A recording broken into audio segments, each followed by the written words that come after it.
Four former bank bosses in Iceland have been jailed for financial fraud. They were accused of hiding the fact a Qatari investor brought into the firm with money lent illegally by the bank itself. It went bust in 2008, helping to cripple Iceland's economy. Let's now cross live to RT's financial analyst Max Kaiser for more insight. Mr. Max Kaiser, welcome to RT. So what are the broader ramifications of this case?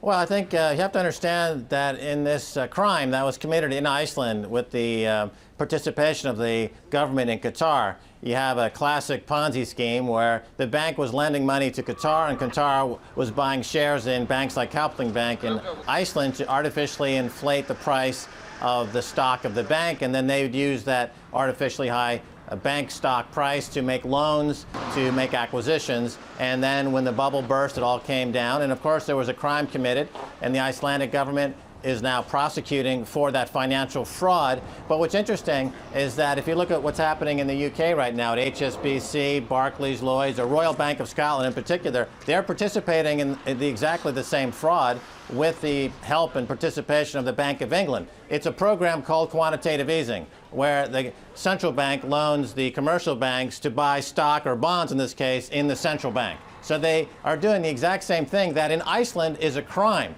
I think because Iceland, Russia, Iran, and China are all banking systems that are outside of the control of the Federal Reserve Bank in America or the Bank of England in the UK. They are free to prosecute financial crimes. We don't have that freedom in the UK because the bankers are protected by the Bank of International Settlements in Switzerland, the Federal Reserve in New York, who collude on a global basis to line the pockets of the criminals, in this case, the bankers in the UK and America. And of course, the economies are suffering catastrophically as a result of this. Poverty is on the rise, and living standards in the UK are crashing worse than they have ever crashed going back to Victorian times. Any chance other high-flying financial scammers will now find themselves in the dock on similar charges then?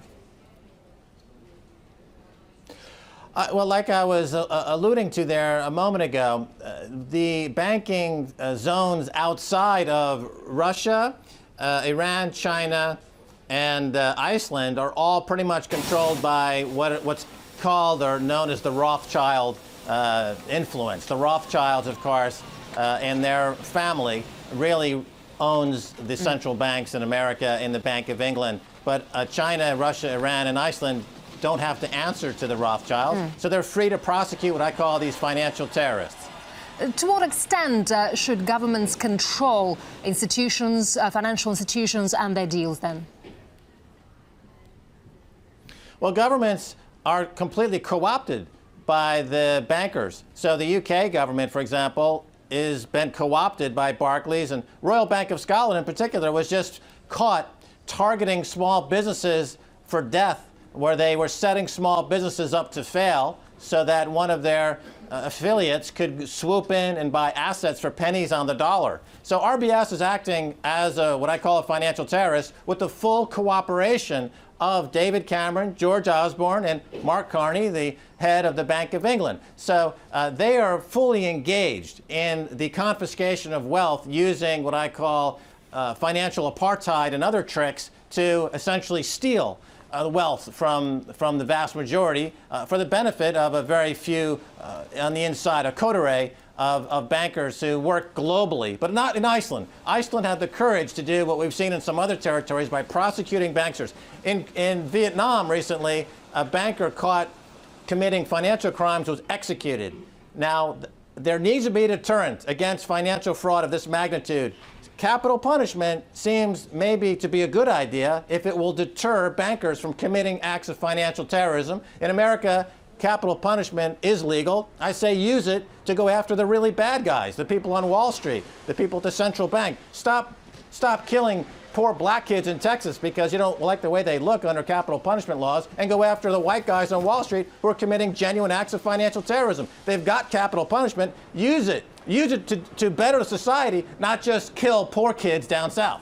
All right, we got your point, Max. Max Kaiser, financial analyst and host of the Kaiser Report. Many thanks indeed. We appreciate it.